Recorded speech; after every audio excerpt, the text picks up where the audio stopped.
my How to Work with Brands series, where we're going to talk about the more specific aspects of doing your press kit, your pitch letter, and how to work with brands, even more specifically than we did in part 1, and I will link part 1 below for you there. Again, disclaimer, this is my experience and things that I have researched and found to be true as I have gone through this experience of YouTube. This is not something that everyone may experience. This may not apply to everyone, although the press kit pitch letter probably should apply to everyone. This may not necessarily be true, so please don't hold what I'm saying to gospel truth. I am not an expert. This is just what I found to be true. All right, 5 things. Are you ready? Number 1. How to work with brands, where to find them. Okay, so I know this might be kind of like, well, duh, but honestly, a lot of people are like, I don't even know where to start, to be honest. So in part 1, I talked about how it's very important for you to work with what you have and review things around the house. However, if you really do want to try to find the newer stuff, there are websites you can go on, which is kind of a hit or miss. You never really know if you're going to get something, but you know, you might get something great. So the sites are like Biz Agent, Tomoson, Influencer, Smiley 360, Pinch Me, and then 0.08 liter is a new one that I just found. Sites like this are ones that you can go on and apply to review an item. A lot of times you can either A, tell them this is how I will review it, or B, they will tell you how you're supposed to review it for them, or something like that, and then we'll get an offer. But a lot of times, like especially for me, and even with having 1,000 subscribers on YouTube and almost 1,000 subscribers on Instagram, I'm still not getting stuff from some of these places. So a lot of times I don't make that my priority. But every once in a while you get something amazing. So go on there every once in a while and check them out and see. Another place to find them is through friends. So like maybe a friend is working with a brand, and either A, they might come to you and say, hey, these people are looking for people to work with, or B, you go to them and say, hey, can I work with this brand? You worked with them, is that cool? And then make it your own, okay? Don't go to them and be like, oh, hey, how'd you pitch? Because I want it free. No, you want to make it your own, okay? Swaps are a really good way for me to find stuff to review that I've never tried before. So if I have something that I don't necessarily like, I will find someone else who wants it and I'll swap it for something else and then do a review on it. I will do that too. You want to try to find your brands, maybe their website. They'll have contact information for who to contact in PR. They'll have a form you can fill out on their site to contact them. I like to go to Instagram and find brands that have liked or follow me, and I like to go back to them and say, hey, I noticed you like my stuff, you follow it, do you want to work together? Same with Google, same with Facebook and Twitter. I do that also. You can look up stuff on Google if you want, like you're interested in a brand, you need to find their stuff. Google has that information. Go to Etsy, Store Envy, Big Cartel, and find brands there. Just like maybe your niche is, I'm looking for, geeky ornaments. I don't know. And another way is to just go through a lot of the crowdsourcing sites. See if they're willing to give you a free sample or some sort of thing about their stuff. They want to work with somebody to get their word out. Specifically, when you say crowdsourcing, what do you mean? Like Kickstarter, Indiegogo, places like that. They're really looking for an early shout out so that they can meet their goals. That is a good idea. It's a cheap way to get it. Really great idea, actually. All right. Yeah, so you can do all of that. Then you go to their websites and you try to like contact them and all that jazz. That's where you're gonna find brands to work with. Number 2. Let's talk about the pitch letter. So when you approach a brand, to put your best professional face forward, you want to have a pitch letter and you want to have your press/media kit. They call them both. Your pitch letter should have the following things. You want to include what your niche is. So like I'm going to be referring back to us so that you know, like you have a frame of reference. If you've been watching my channel, you know what my niche is. But basically my niche is I do lifestyle in a geeky genre and a beauty genre. But I do lifestyle videos, Instagram, etc. with guys. And so the guys learn a lot about the female stuff and I learn a lot about the more geeky, really geeky stuff that I'm not totally into yet. I learn all of that. So we kind of do this fusion of Can girls and guys like the same thing coexist in a lifestyle? Like basically that's what it is. But what is it that makes you special? So for me, I like to focus on eyeshadow palettes and liquid lipsticks, and this year highlighters and foundations, bath melts, wax melts, bath and body stuff, and planning. So those are like my niche, and which seems like really out there. Also traveling, we haven't done that in a while, but traveling. So it seems like it's really like out there, but that's why I say I'm a lifestyle blog. So I do makeup and a movie. That's what makes me special. So we do a makeup look and we do a geek thing and put it together, you know, that kind of thing. So then your pitch letter needs to be like, what do you offer them, okay? So like if I'm gonna approach a company, I might say, oh, I do this video series and you would be perfect for me to feature in this video series in this way. Okay, so that's one of the ways you can do this. You wanna basically tell them why they should spend money with you, because that's exactly what they're doing. If they're sending you free stuff or sending you an affiliate link or a discount, they are spending money on you. Their marketing budget is now being spent on you. So you need to know that what you are doing has a dollar amount on it. It's not just like win-win. I get free stuff, you get promotion. That free stuff has to come from somewhere. It does have to come, and it not only is it like how much they sell it for, it's labor, it's sending it off to you, it's a lot of stuff. Manufacturing. Map out your plan. Don't just go and be like, hey dude, wanna work together? Cool, right?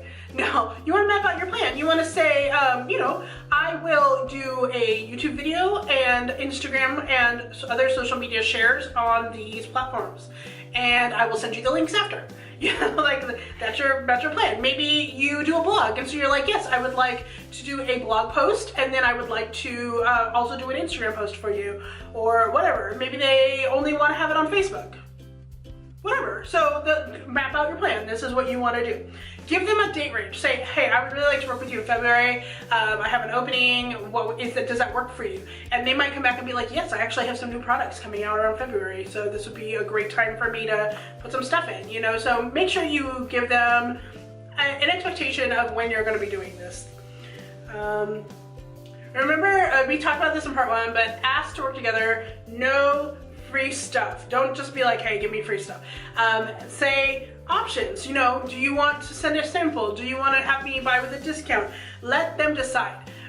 Sometimes in my pitch letters, that's what I do, is I just kind of like list, I go, so we have a variety of options, you know, I can definitely like purchase something from you and you can give me a discount code. You know, if you have samples you would like to send, you know, I'm willing to do whatever to work with you on this, because I like your product, and tell them what you like about their product. So like if I'm looking at a highlighter, for example, I'm gonna be like, I really think that because you have a geeky theme to your highlighter, my audience will really love this because it's themed and they loved the themed unique stuff. So you wanna tell them that you've done the research, that you have seen their stuff, that you know what it is they offer, and then you know what you can offer them in return.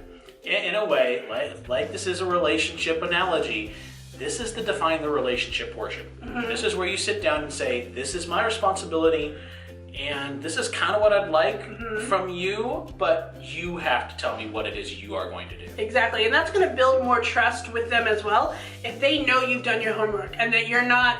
It's like doing a resume, really. I mean, you hate doing cover letters and resumes. Think of it as a pitch letter is your cover letter and the press kit is your resume, because you want to be able to tell them why you fit together and why you are good to be working together.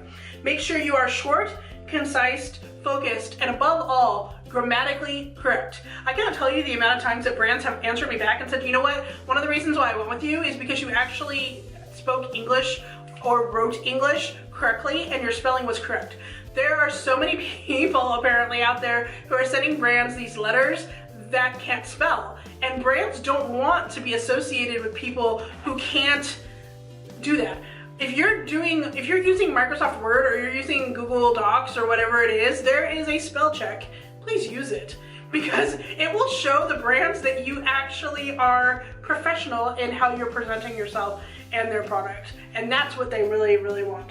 And then once you've done all of that, make sure that in your pitch letter, you refer to your media kit and you say, and you know, this is what I can offer you. Please look at my links that I'm going to put on here for you, and also my press kit. So that brings us to number 3. press kit? The press/media kit. I have actually printed out a copy of mine on some cardstock so that I can share it with you. But first off, let me tell you about what a press kit is. So basically it shows you, or shows the person that you're sending it to, what it is that you are about. It gives you your social media information, your analytics, your reach, your engagement, people that you've worked with in the past, samples of your work, whatever. That's what it is, okay? So your first step in building a press or media kit is to find a template that suits you. If you really don't want to think about it and you have the money to spend, go on Etsy or someplace like that and just purchase a template. Because I know a person in one of my groups who has done that, so she didn't want to think about it. So she just input everything that she had into there and boom, template. For me personally, I did research before I did mine because I wanted it to be unique. I didn't want it to be one that was like everyone's using it or a few people are using it. So I went to Pinterest and Google and Etsy and a lot of these different places where you can aggregate samples, Instagram, and blogs too are a really good place to find it. And I looked for ideas and I kept pictures of all the ones I liked, and then I went into Canva, which is a free online like a picture thing. I use it for all my thumbnails and everything like that. You can actually do a PDF, and so that's how I did it. You can also download it as a picture, so if people can't open it in PDF, you'll have a JPEG that you can also do of each page, because mine is 2 pages long. You can also use PicMonkey, you can use Publisher, you can use drawing on Google, which doesn't work as well as Publisher does, but you know, whatever, it's an option. So these are all free things unless you have to pay for Publisher like I do. These are all free things that you can use in order to make it. You do not have to spend money on this. Honestly, you just have to put in the work. And if you are just starting out, these press kits and media kits are a great place to start building your themes and styles, True. your graphical look. Exactly. This is where you want to start working on it, because that's going to give you a whole bunch of different things that you have to make graphics for that can later be converted into other things. And yeah, this is what we're going to talk about, this thing. So full disclosure, on my media kit, Marshall went to school for graphic design, so he made my logo, the banner on the top here, the little Hershey moose, my mascot. He actually created that for me, and then he put together these things. So we actually have little icons for each of us. That's his, that's Chris's, and that's mine, and you've seen these at the bottom of my videos. We put up our social media, hey, follow us here.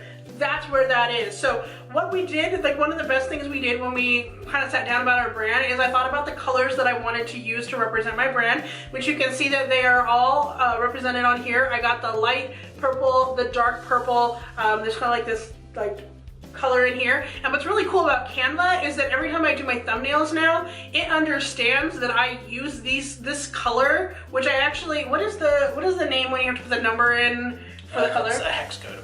The hex code. So Canva recognized that I had started to put the same hex code in for this exact shade of purple, and so every time I pull like an element into my Canva thumbprint, it will automatically turn that color, whether I want it to or not. But it's helpful because then I don't have to go in and manually do the hex code. And it will also save any other colors I use in its little drop down and be like, you just click and go, well, actually I want to use the light purple this time, and it will let you do it that way. So Canva's really good. If you aren't using Canva, there's other ways to do it. We might do a separate video on that. Mm-hmm. But there's a lot of eyedropper tools, and in fact there's a plugin for Chrome that allows you to use an eyedropper tool in a website. Oh. So you can go through, kind of look at different colors you like, and select it, and it'll tell you the hex code. You can write it down for later. So what your media kit probably should include, of course, you want to have your contact information, where they can find you, websites, YouTube, blog, your social media, all that jazz. So what I decided to do was actually put my contact information and site here, and then my social media and their social media, since there's 3 of us, goes along the bottom here. Here is like a little synopsis of what we are about and what we offer to people. And then at the bottom here, you can't see it very well, and I'm actually not going to show it that closely because it changes all the time, but this is basically my social media analytics. I have my reaches, how many subscribers I have, my followers. I have on here my Geeks and Beauties group that we started. So all of that is on here. And then also I have my little Keep Calm and Stay Zany little icon down there as well, so they can kind of see that. A lot of these elements like this I did get from Canva, and this one as well. So it's not like I did everything from scratch. My second page is brands that I worked with. So I have some of the major ones I did, like I have worked with Target in the past and Pacifica, Bobbi Brown, and then of course I have Sorenzo and Bottle Tea Designs and It's Naturals, and then I just kind of add these as I go. I haven't updated this part in a really long time though. And at the bottom here, you can do links, you can do pictures, whatever you want. What I decided to do is do a wide range of different types of videos. Again, I need to update this more, but videos, Instagram, Snapchat, what I do on these, I put examples of it here so that they can see it in picture form, but you're also going to want to put specific links to things in your pitch letter as well. So that's another thing that you can kind of be like, look, this is what my quality is, this is what I do on Instagram, this is like, you know, my composition, this is like what you can come to expect from our brand, because that's what you're building. Your brand is contacting their brand. And remember, if you are putting a link in there, go ahead and look for a URL shortener just to keep it nice, clean, and concise. .ly or something like that. I know Google does one. My press kit is 2 pages long, which I feel like is the perfect length for doing this. You want to make it graphical, so you want people to be able to just browse it and be like, oh yes, I see what you're about. Not a lot of reading is necessary for that. Like I said, some brands will come back at you and say, hey, can you send me samples? Like the last time you worked with a brand that was like this, or can you send me pictures or links? Some of them will actually have you give them their Google Analytics, have them give you, you know what I mean? They want your Google Analytics. They want your analytic information, so you'll have to learn how to go in there, especially if you're a blogger or a YouTuber. You need to go into Google Analytics and be like, okay, this is what my current analytics say. And so you need to become familiarized with how to use Google Analytics if you don't already. YouTube has it built in, but if you have a blog, you can use the actual Google Analytics And page. you should get used to this anyway. Yes. If you are doing anything professionally, get used to looking at your analytics, because they tell you so much that you need to know to be professional. True. So for this part right here where I have all of my analytics for all of my social media, you'll see I have another video coming out soon about bullet journaling, and you will see how I track it, but once a month I will go in and I will look. So you need to make sure that for every platform you're on, you find out the best way to get your analytic information. I know like Twitter has a built-in one, Pinterest has a built-in one, but some do not. Like Instagram, sometimes it's a little tricky, but I think now that you have the Instagram where if you have a business page on Facebook, you can connect them. You do have the ability to get your analytics there, but otherwise you have to kind of find a wonky spot to find it, and it's kind of too much work. So yeah, that is how you do your press kit. So now we're on to number 4, and that is keep track of your contacts. I cannot tell you how many times that I have heard of people who have contacted people repeatedly without realizing it, and then the brand is like, look, quit bugging me. You know, so make sure that you like keep a Google spreadsheet, an Excel file, a notebook, anything that works for you, where you say, this is the date I contacted this people, these are the type of products, this is what I asked for, this is them, did they comment back, did they answer, or did they respond? If they didn't, move on. If they did, what did they want from me? When am I supposed to post my thing? Like, you just want to keep a log, because especially like when they start offering money, or if they offer you product that is above a certain monetary value, you do have to claim it on your taxes. So it's easier for you, if you're keeping a log of what you're getting, to be like, okay, this is how much money or product value I might be getting, or just to make sure that you are keeping your bases covered and you are fulfilling what you said you would do with that brand. Yeah. Yes. All right, we're up to number 5, and that is follow up. Just like the ending of our last part of this video, Follow up. And this is important. This is how you remain in contact with these brands. You want to send them their links. You want to say thank you very much for working with them. You want to respect the time that it took for them to work with you, because I'm sure they have a lot of people hitting them up for free crap. I'm just saying. Respect their effort. Link to their social media. Make sure that people can, from your post, find everything that they do out there and build that long-term relationship with them, so they're going to continually want to work with you over and over and over. Yes. So I really hope you like this series. I know this is something that I keep getting asked about over and over again, and especially in like a lot of the groups I'm in, I've been noticing that people have not necessarily been doing it correctly in a professional manner. Like, you know, just kind of like, especially because they're new, they don't really know, and they haven't maybe had the, you know, the research that I've been able to have and other people have been able to have about the best way to do this. And so we thought this would be really great to put out there, so when people ask me, how do you get stuff from brands? Boom, here's a link.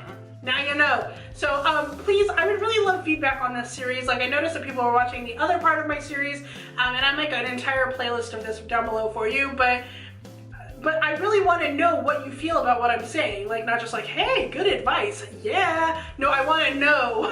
What have you learned from what have you learned? said? Yeah. What might have been inspired in you that we might need to know? Exactly. Like, what has your experience been? So please put that down below. We would really, really appreciate that, especially on this series, because I get super nervous when I'm telling people what to do, that they're going to backlash and be like, who do you think you are? Oh, I don't know. I just get asked this question a lot, so I needed to make a video. Yep, exactly. So thank you so much for watching and spending the time, and I hope we've helped you out a little bit with the series. We will be constantly doing other stuff in the series as well, but thank you so much for watching, and until next time, Stay zany. bye.